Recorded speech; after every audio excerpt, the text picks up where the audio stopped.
Games are boring, right? A controversial opinion, but one held by many who are tired of the same stereotypical protagonists, the same environments, and the same goal, to kill. That's all there is. Except, it's an opinion that Brie Code explains far, far more eloquently than I in her talk, Love Drugs, where she describes her cousin who hates games, or she just didn't know what games could be.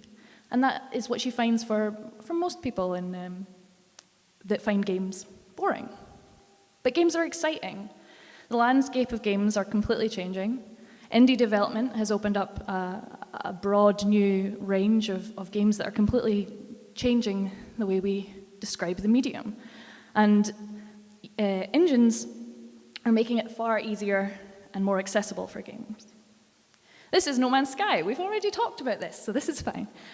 Games are vast environments ready for exploration, ready for discovery. They are their own cultures, their own universes. They are completely untouched, and they're waiting for you to get involved. Games are pacifism. They are care. The game Undertale asks you, or rewards you, with a true ending if you talk to your enemies, if you form relationships with people. Games are also self-care. Right now, there is the self-care game jam on itch.io, which is quite often people making 10-second games to talk about their anxieties. This is Morning Makeup Madness. It's 10 seconds long, and you put on your makeup in the morning, and you end up with a face like that. And it's reflective. It is useful for people to make these games because making games is stressful. Work is stressful. Life is stressful. The current environment that we have means that in our day-to-day lives means that it's good to have a release, to have a medium that we can play on and feel a little more or a little less alone. Because games are on every device now. They're not just something that you have to sit at home and play on a computer. You can take them out with you. These 10-second microgames work extremely well on mobile phones, on iPads, on things that you can take, things like Nintendo Switches that are now bringing mediums together, such as portable and at home. They're not isolating anymore. For instance, We Throw Switches put on wonderful events every couple of months called Games Are For Everyone, where they bring beautiful and complex games and people together. But the most exciting thing about games is that games are not just games anymore. Games have some of the most creative minds in the industry. We do, and the ideas that we have are now transcending the medium that we can create. There is the obvious example of escape rooms. They are live games. They've become vastly popular recently because they are your own point-and-click adventure. You can go in, you can explore, you can find switches and clues and solve puzzles with an hour to escape a room.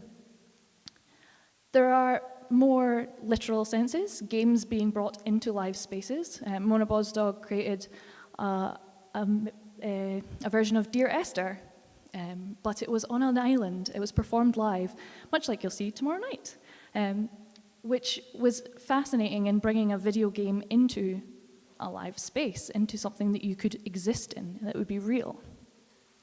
But I'm from a tech side. I'm a tools programmer, so I'm much more interested in how games technology is influencing not just games. Virtual reality is now used in commercial methods, with McLaren using it to visualize their cars before making them, saving them tons of money. Virtual reality can also be used for prosthetics. Prosthetics are expensive to make, so quite often amputees will not be given prosthetics at first. Because they are not trusted with how to use them. Virtual reality helps teach people so that they can have an inexpensive way to learn how to use a prosthetic before they have it. What I find really interesting when we talk about games and interactivity is bringing that into performance art. A couple of years ago, I was lucky enough to be involved with the Northeast of North Festival.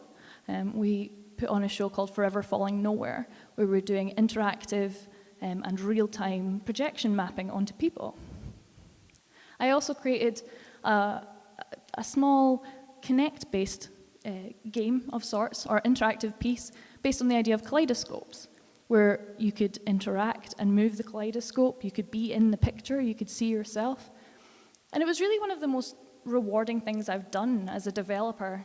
I got to see people interacting and playing with something that I had made in a much more experimental method than I'd ever seen with controllers or people sitting in front of screens. It was far more intertwined. This is a game called Limb. It's about fitting in.